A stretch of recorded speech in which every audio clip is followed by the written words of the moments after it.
حضرت سلیم، حضرت انس بن مالک کی والدہ، ان کے شوہر موجود نہیں تھے، انتقال کر گئے، تو حضرت ابو طلحہ انصاری کہتے ہیں کہ میں نکاح کرنا چاہتا تھا۔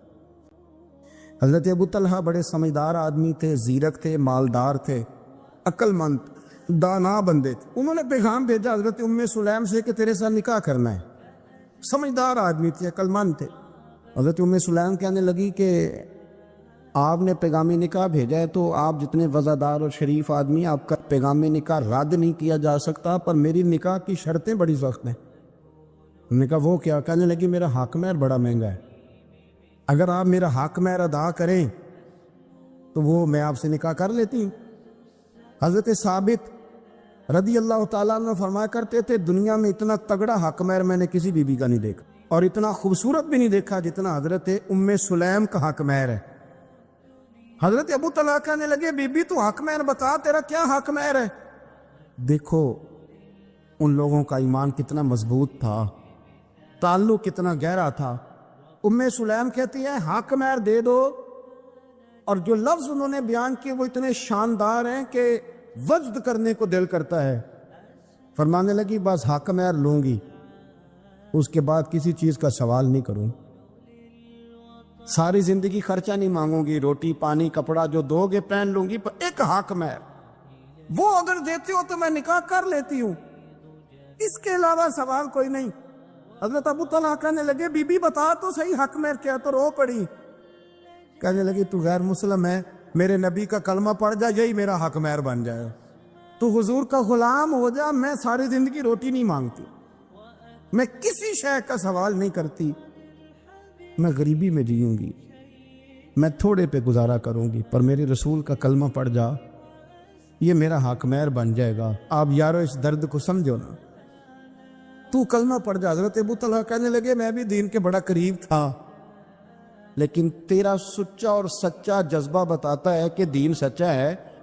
فرمانے لگے تو اب نکاح کر چاہے نہ کر، میں نے مصطفیٰ کا کلمہ پڑھنے کا فیصلہ کر لیا، میں نے فیصلہ کر لیا ہے کہ اب میں نبی پاک کا کلمہ، اور میری یہ شرط نہیں کہ تو نکاح کرے چاہے نہ کرے، یہ وہ واحد حق مہر ہے۔ ایک بیوی نے حق مہر لیا ہے کہ تو کلمہ پڑھ، تو کلمہ پڑھ اور میں تیرے ساتھ نکاح۔ اللہ کرے اب بھی بیویاں ہوں جو کہیں کہ پہلے نمازی بن، قرآن مجید یاد کر، پہلے شریف النفس ہو، پر یہ تو بیویوں کی شرطیں نہیں۔ بیویاں تو کہتی ہیں قبضہ دے، تو اپنی کنجیاں دے، باقی کسی چیز کی ضرورت ہے۔ عورتوں کا بڑا تابناک اور خوبصورت کردار رہا ہے دین کے لیے ہمیشہ، بلکہ جتنے لوگ دین کے لیے تیار ہوئے، عالم ہوں، مجاہد ہوں، غازی ہوں، استاد ہوں، حافظ ہوں، ان سب کو تیار کرنے والی مائیں ہیں، اور وہ پوری جد و جہد کے ساتھ بھیجتی، تیار کرتی، محنت کرتی۔ انہوں نے ان کی تیاری میں بھی اور آبیاری میں بھی خوب کردار ادا کیا۔ اب یہ کہ مزید آنے والی نسل میں جو ہماری بیٹیاں ہیں، ان کو ہماری جو اسلاف میں خواتین گزری ہیں، ایک تو ان کے کردار سے ہمیں آگاہ کرانا چاہیے، تاکہ بچیاں بجائے آج کی کسی جدید عورت سے جڑنے کی بجائے وہ سیدہ عائشہ صدیقہ سے جڑیں، وہ سیدہ پاک سیدہ فاطمہ الزہرا سے جڑیں، وہ جو کنیزیں ہیں حضور صلی اللہ علیہ وسلم کے دین کی، حضرت سلیم کے ساتھ جڑیں، حضرت شریک کے ساتھ جڑیں، حضرت عمارہ کے ساتھ جڑیں، انہوں نے جڑنا ہو تو حضرت سلمہ کے ساتھ جڑیں، وہ ان سب خواتین کے ساتھ ان کا تعلق مضبوط ہو۔ اور دوسرا یہ بھی ایک بات یاد رکھیں کہ 40 50 60 عورتیں کسی جگہ نکل کے کوئی دھما چوکڑی کرتی ہیں تو وہ 22 کروڑ کے ملک میں رہنے والی ہماری پاک ماؤں کی نمائندہ کبھی بھی نہیں ہو سکتی۔ اس لیے دنیا ان کا چہرہ دیکھ کے، بلکہ ان کا مکروہ چہرہ دیکھ کے، ہمارے گھروں میں حیا کا پردہ پہن کے بیٹھنے والی عورتوں کو اس پر کبھی بھی وہ قیاس نہ کرے۔ الحمدللہ آج بھی مائیں پاک دودھ پلاتی ہیں تو رسول اللہ کا نام جپنے والے بیٹے پیدا ہوتے ہیں۔ تو اس لیے کوئی ایسی مایوسی، کوئی ایسی کمزوری، کوئی یہ نمائندہ نہیں ہے۔ یہ تو چونکہ دنیا میں ہمارے ہاں ہوتا ہی ہے کہ کوئی بندہ کوئی فضول بات کرتا ہے تو میڈیا اس کو کوریج زیادہ دیتا ہے، تو لوگ سمجھتے ہیں پتہ نہیں کیا ہو گیا. ایسی کوئی بات نہیں ہے. یہ تو چند لوگ ہیں، وظیفہ خوار ہیں، خریدے ہوئے لوگ ہیں، اور ان کو جان بوجھ کے لا کے یہاں مسلط کیا جاتا ہے معاذ اللہ پاکستان کی شکل دکھانے میں. کچھ اپنے اس میں ملوث ہوتے ہیں تاکہ ایک بگڑی ہوئی صورت لوگوں کے سامنے پیش کی جائے. یہ وطن ہے داتا علی اجویری کا اور بابا فرید الدین مسعود گنج شکر کا. یہ اللہ والوں کا وطن ہے، یہ حضرت محدث اعظم پاکستان کا وطن ہے. اس کے اندر اس طرح کے لوگ کس طرح پنپ سکتے ہیں؟ کوئی ان کا وجود نہیں. تو قرآن حکیم نے ہمیں کہہ دیا کہ جو بھی نیک عمل کرے وہ مرد ہو یا عورت ہو، تخصیص کوئی نہیں، ہو مومن، مرد ہو چاہے عورت ہو، فَلَنُحْيِيَنَّهُ حَيَاتًا طَيِّبَةً، ہم اسے پاکیزہ زندگی عطا فرمائیں گے. اللہ کے پیارے رسول صلی اللہ علیہ وسلم نے ارشاد فرمایا، حضور علیہ السلام ارشاد فرماتے ہیں کہ مختصر سی بات ہے مسند امام احمد بن حنبل میں، انسان کے لیے جنت میں چلے جانا نا بہت بڑی کامیابی ہے. کیوں؟ اس لیے کہ اللہ کا دیدار بھی جنت میں اور مدینے والے محبوب کا قرب بھی جنت میں نصیب ہوگا.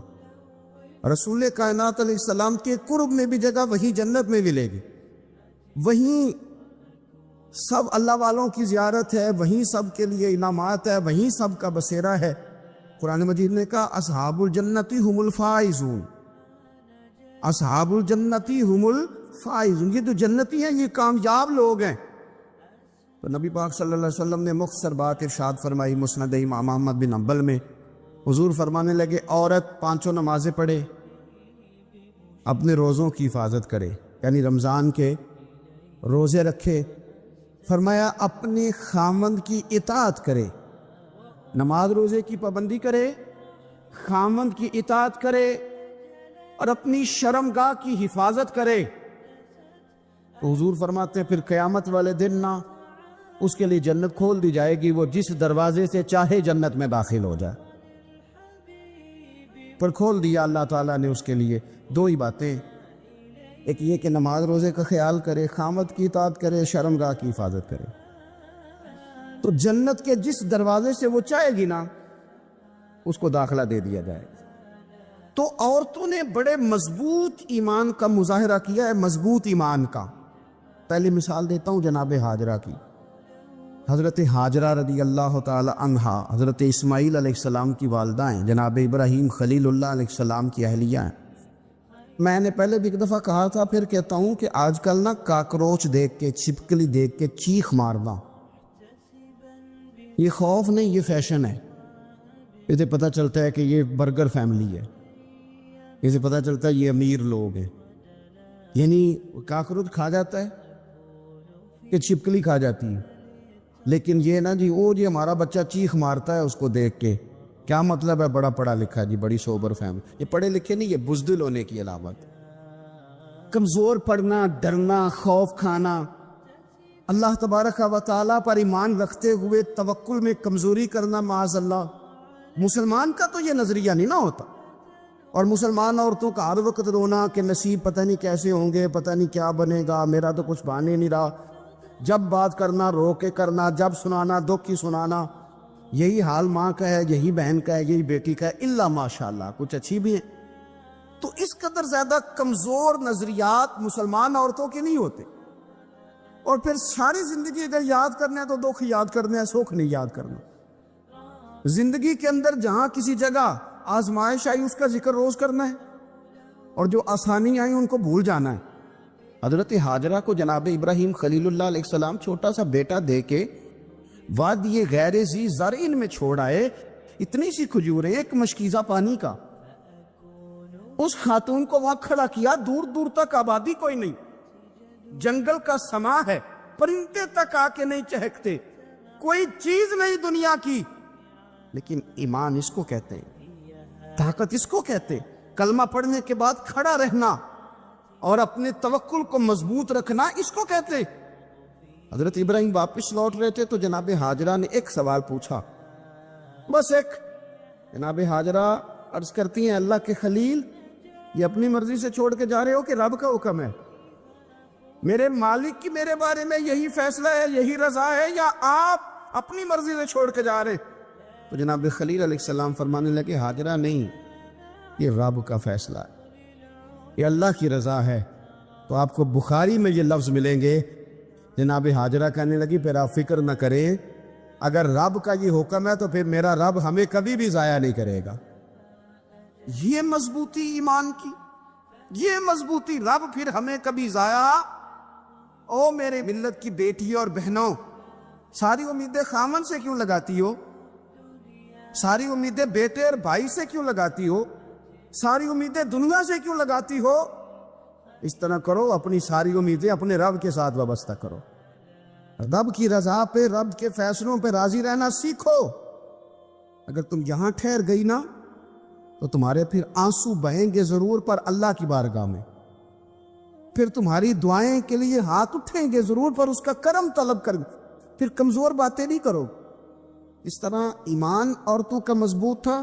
اسی طرح ہماری جو اسلاف میں خواتین گزری ہیں صحابیات، ان کا نا تبلیغ کا جذبہ بھی بڑا مضبوط تھا، بڑا مضبوط تبلیغ کا جذبہ. حضرت ام شریک رضی اللہ تعالی عنہا قبیلہ بنو عامر سے تعلق رکھتی تھی پر مکے میں آئی ہوئی تھی. گھر گھر جا کے رسول اللہ کا دین بتاتی. ان دنوں میں نہیں جن دنوں میں پھول پھینکے جاتے ہیں تبلیغ کرنے والوں پر، جن دنوں میں نعرے لگتے ہیں ان دنوں میں نہیں، ان دنوں میں جب چھپ چھپ کے لوگ دین کی بات کرتے تھے. حضرت زید بن ارقم رضی اللہ تعالیٰ عنہ کے گھر میں لوگ بیٹھ کے دین سیکھتے تھے. یہ خاتون، مجھے یاد کہہ لینے دے یار، مجھے کہہ لینے دے. ووٹوں کی ضرورت ہو تو عورتیں گھر گھر چلی جاتی ہیں. ایک سیٹ کی ضرورت ہو تو بیویوں کو گھر گھر بھیج لیا جاتا ہے.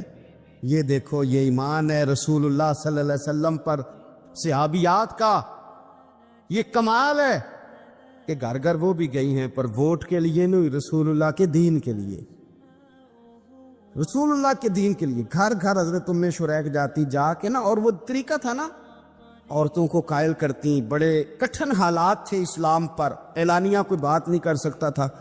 حضرت ام شریک کہتی ہے میں عورتوں کو بلاتی، کہتی میری بات سنو. جب وہ قریب آتی تو میں نے نبی پاک کا دین بتاتی، سائیڈ پہ کر کے کونے میں نہ تھوڑا تھوڑا. او یار آپ ذرا اس کا لطف تو لے، اس کا ذائقہ تو دیکھے. حضرت ام شریک کہتی ہے میں گھر گھر جاتی بتاتی، تو کافروں کو پتہ چل گیا کہ یہ تبلیغ کرتی ہے. انہوں نے مجھے بلایا، کہنے لگے تیرے برادری اور قبیلے کا مسئلہ نہ ہوتا تو ہم تجھے قتل کر دیتے. اب ہم تجھے واپس بھیجتے ہیں. چند مردوں کو میرے ساتھ کیا، مجھے گھوڑے اور اونٹ کی ننگی پشت پر باندھ لیا. ننگی پشت پر لمبا سفر کرنا مشکل ہوتا ہے، پسینہ آئے، بڑی تکلیف ہوتی ہے گھوڑے پر بیٹھ. اب وہ کوئی کجاوا نہیں، کوئی چیز نہیں، اسی طرح باندھ کے لے گئے. اور فرماتی ہیں کہ 3 دن اور 3 راتوں کا وہ سفر تھا. رستے میں وہ خود چھاؤں میں بیٹھتے اور مجھے باندھ کے دھوپ میں ڈال دیتے. 3 دن میں نے زمین پر چلنے والی کسی چیز کی آواز نہیں سنی، لیکن وہ جب نبی پاک کے دین کی بات پوچھتے تو میرا کلیجہ خوشی کے ساتھ ٹھنڈا ہو جاتا، آنکھیں کھل جاتی اور میں کہتی کیا بات ہے میرے نبی پاک کے دین کی. اس کیفیت میں بھی وہ تبلیغ کی لذت اپنی جگہ موجود. حضرت ام شریک رضی اللہ تعالیٰ عنہ فرماتی ہے ایک جگہ انہوں نے مجھے لٹا دیا باندھ کر. پیاس بڑی شدید تھی، پانی پینے کو دیتے نہیں تھے، روٹی کھانے کو. ایک عورت کی بات کر رہا ہوں، یہ خاتون کی بات کر رہا ہوں. آج کل تو ہمارے بچے شام کو سالن ٹھیک نہ پکا ہو تو موبائل توڑ دیتے ہیں. یہ قوم نہیں میدانوں میں جا سکتی، جہاد نہیں کر سکتی. خاتون کہتی ہے کہ شدید پیاس تھی اور مجھے باندھ کے لٹایا ہوا تھا. مجھے جب تکلیف بڑھ گئی تو اچانک میں نے دیکھا پانی کا ایک ڈول برآمد ہوا ہے. میں نے اسے تھوڑا سا پی لیا پر طلب ابھی باقی تھی. وہ پھر آ گیا برتن، میں نے پھر پیا.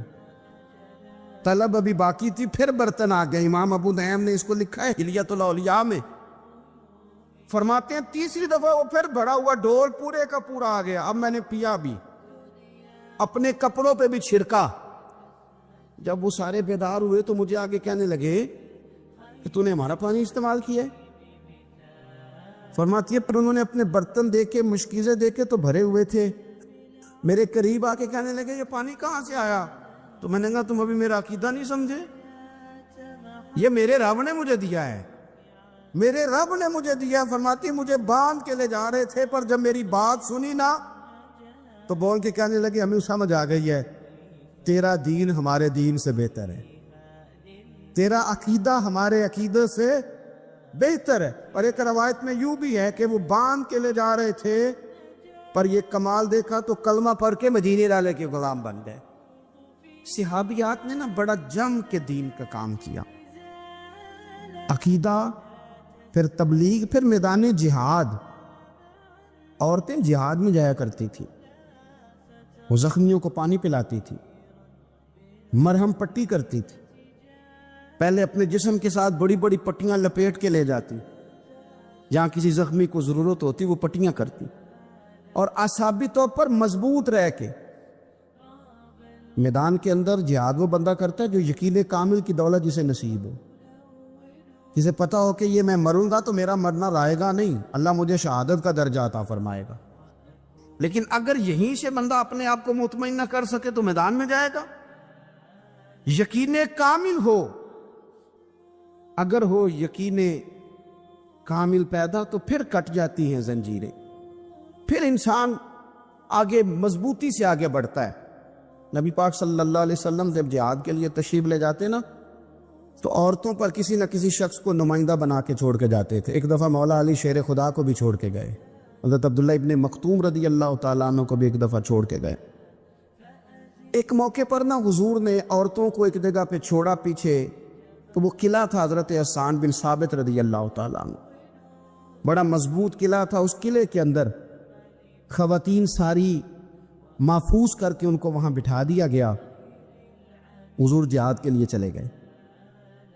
اب وہاں قلعے میں عورتوں کو اس لیے رکھا گیا تھا کہ یہاں یہودی بھی ہیں، تو ایسا نہ ہو کہ ہم باہر لڑیں تو وہ اندر سے کوئی شرارت کر دیں، لہذا عورتیں محفوظ رہیں. حضرت حسان بن ثابت رضی اللہ تعالیٰ عنہ کی ڈیوٹی تھی تلوار لے کے حفاظت کرنے کی، تو ایک یہودی آ گیا. وہ اب تو کرنے لگا، تجسس کرنے لگا کہ یہاں عورتیں ہیں تو کوئی مرد بھی ہے کہ نو، دائیں بائیں دیکھنے لگا. حضرت صفیہ رضی اللہ تعالیٰ عنہ نے توجہ کی، جناب حسان بن ثابت سے کہنے لے 1 منٹ لگا اس کی گردن مار دے، ایسا نہ ہو کہ یہ جا کے بتا دے، گردن اڑا دے. حضرت حسان بن ثابت ذرا تھوڑی کوشش کرنے لگے، ارادہ کرنے لگے، آگے بڑھنے لگے. تو ابھی وہ تیاری میں ہی تھے تو حضرت صفیہ رضی اللہ تعالیٰ عنہ خود نکلی پیچھے سے ہو کے، ذرا سا ایک ستون کے پیچھے چھپی، ہاتھ میں بڑا سا ڈنڈا پکڑا. وہ آپ کے قریب سے گزرنے لگا تو یہ خاتون کی بات کر رہا ہوں، خاتون کی. کسی مرد کی ضرورت ہے عورت کو تنگ کر جائے؟ شرط یہ ہے کہ عورت کے اندر بھی تو غیرت ایمانی ہو نا، اس کے اندر بھی تو وہ قوت ہو نا. ایسا نہ ہو کہ وہ کمزور پڑ جائے. ہاتھ کے اندر ڈنڈا تھا. جب وہ یہودی پاس سے گزرنے لگا تو اللہ اکبر کہہ کے بی بی نے اتنے زور سے مارا ڈنڈا، حضور کی پھپھو نے ایک ہی ڈنڈا کھایا اور وہ زمین پہ ڈھیر ہو گیا. حضرت صفیہ نکلی اور جناب حسان بن ثابت سے کہنے لگی مجھے آتی ہے شرم، کیونکہ جب کسی کو مار دیا جائے تو اس کا مال مال غنیمت ہے نا کافر کا. اب اس کی زرہ اتارنی ہے، اس کی تلوار لینی ہے. فرمایا مجھے شرم آتی ہے، وہ مرد ہے، اس طرح کرو، مار میں نے دیا، سامان تم اتار کے لے آؤ. یہ قوت تھی مسلمان عورتوں کے اندر، یہ شوق تھا، یہ جذبہ تھا. ہمارے ہاں نا روز روز کی کمزوریاں، عورتوں کا روز آنسو بہانا اور جہاں بھی سنانا دھوکھی سنانا، اس نے انہیں کمزور کر دیا. آپ کے ذہن پہ چیزیں سوار ہو جاتی ہیں نا. تو یہ جو مرد زیادہ رہتے ہیں نا عورتوں کے ساتھ، زیادہ وقت گزارتے ہیں، زیادہ داستانیں سنتے ہیں، ان میں وہ ساری چیزیں پیدا ہو جاتی ہیں. آپ نے ناراض نہیں ہونا، میں دعوے سے کہتا ہوں کہ جو جوان اپنی اماں کے اور ابا کے شکوے کرنے لگ جاتا ہے نا، اس نے 1.5 گھنٹہ باتیں سنی ہیں بی بی، ایسے مفت میں نہیں شکوے کر رہا، اس نے ہلکا ہلکا کہیں جی جی بھی کیا ہے. تو تب یہ ساری کہانیوں نے جنم لیا. آپ جس کی صحبت میں بیٹھیں گے اس کا کچھ نہ کچھ اثر، بلکہ عارف رومی تو کہتے ہیں کہ شیر کے بچے کو بکریوں میں چھوڑ دو، بکری بن جائے گا. شیر کے بچے کو بکریوں میں چھوڑو، وہ بکری ہے، اس لیے کہ شیروں کی صحبت بندے کو شیر بناتی ہے. حال پتہ کیا ہے کہ محبوب پیدا نہیں ہوئے تو باپ چلے گئے، ابھی عمر چھوٹی تھی،